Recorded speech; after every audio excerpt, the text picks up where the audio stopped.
Welcome to the channel. Today we are going to talk about double-decker buses. I like double decks a lot. I think they are very interesting, and I think it's also very interesting that no major transit company in Oregon operates any. But nonetheless, I have been on one. Back in May 2022, I traveled to Seattle and got to ride the 512 from the Northgate Link Station all the way to Everett, and they use double-deckers for that route. Like, most of the buses are double decks. And they're made by the king of double decks, Alexander Dennis. So why does Seattle have a whole bunch but we don't? Well, there might be one good reason for it. Seattle has lots of highway routes, and I think highways, as in interstate freeways or major highways, are probably the lines that are better suited for these. I mean, think about it. You kind of want the stops to be far apart, because if you constantly have passengers walking in and out of your bus because you're serving stops every 2 blocks, then you're going to be stopped for a very long time. There's going to be constant people going up and down the stairs, and it just doesn't really fit. That transit solution for double decks is sort of meant for routes that are express and have stops that are far apart. Also, most people who see a double-decker bus and want to ride one are probably going to want to ride it for a while, and they're going to want to be on the top. So it doesn't, people are not really going to be traveling for 2 blocks before getting off that bus. They're going to be on there for a while, and so they'll be on the upper deck. You'll probably be on a highway or interstate. It'll be much quieter and smoother because you're not near the wheels or suspension or anything. So those are more additional reasons. And I think that's why Trimet doesn't operate any, is because we don't really have all that many routes that they'd be good for. We have a couple routes that go on interstate freeways or major highways, but at the same time, it's usually just a portion of the route, whereas the rest of the route still has the local stop spacing. Our major highway routes include the 24 that goes over I-405 and over the Fremont Bridge, the 58 on Sunset Highway, which has tunnels, so no. The 79, which runs on I-205, that one would probably be the best suited one, just because most of the route is on I-205. And the 96, which runs on I-5 from Tualatin all the way to Portland. You notice something that's common about all of these? Okay, they go on the highway and they do some stops, they have some local stop spacing, so that is a problem. I mean, it doesn't have to be entirely just express from one end to the other. Seattle definitely has lots of double decks that run through downtown and then go on an interstate, so there's nothing wrong with doing it in moderation. But when most of the route has the local stop spacing, it's probably going to be problematic. But there's another bigger problem here. These routes don't really get all that busy. I haven't been on the 79 yet. I'd like to go and film that soon. But I don't believe its ridership is high at all. And it is probably the best candidate for double decks just because most of the route is on I-205. So running this high-capacity double-decker bus for a fairly short distance on the freeway might be a bit overkill. More reasons. Downtown. Let's say you ran a bunch of buses that went on interstate freeways and ended up in the core of downtown Portland, and you made it work so that it could use double-decker buses. Portland has 2 issues that might be problematic, and they both have to deal with clearance issues. First thing I think most of us can agree on is downtown Portland has a lot of trees, a lot of tree branches, and that could become problematic, especially on windy days where there's branches that are scratching up the paint by falling and hitting the bus or whatever. But a second issue is that, well, we have light rail and streetcar everywhere within the downtown area. And that means there are overhead electric wires that are not that high.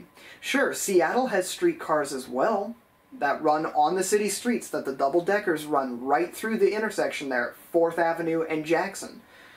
But those streetcar systems were built after the double-deckers started to be run through here, so height clearance was obviously taken into account here. Trimet actually did test at least one double-decker bus several years ago, including a battery electric version, so it isn't fully out of the question, but Trimet found the exact same issues with the branches and the overhead wires that could be problematic if they were to run these buses within downtown Portland.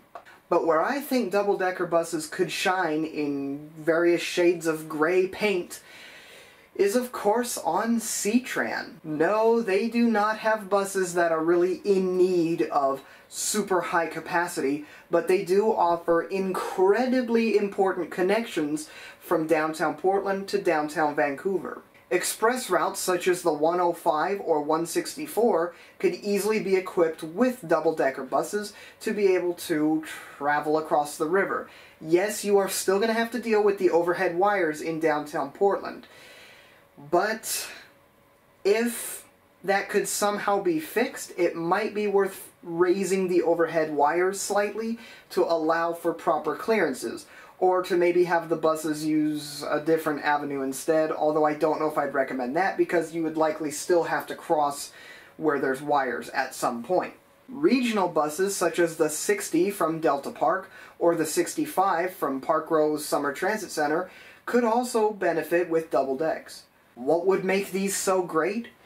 You hear all the time about people complaining about how much traffic there is on the interstate bridge, and that there's too many cars on the interstate bridge, and that traffic is always stopped, and it's always really slow. Well, double decks would allow for higher capacity on the buses. But what's more important here is that this is a nice drop-in replacement for today's 40-foot buses that currently use the routes. It's much more visually appealing, and it might get locked into people's heads who see it. They'll go, what? They got some double-deckers. I gotta try those. I have to try out a double-decker bus. And it might allow for more cars to be taken off the road, which allows the buses to have more passengers on it, to move faster through traffic, and just generally increasing the efficiency of the operation of the express routes. Do some advertising or marketing campaign or whatever, and get people's attention to it. Let's say Trimet and or C-TRAN made a commercial saying, "Are you tired of being stuck in traffic on the interstate bridge? Wish there was a faster, more comfortable and convenient way to cross the river?" Well, now there is. C-TRAN is now offering double-decker buses that cross the Columbia River so that you can get to and from Portland and Vancouver. And the ads could also mention how easy it is to use C-TRAN because it uses hop cards and is fully compatible with the rest of the system, so you can choose to use a hop card or a contactless debit card just like you would on a Trimet service. I think that this would be a great temporary solution to this problem. Temporary? What do I mean temporary? The buses are still on the same roads as the cars.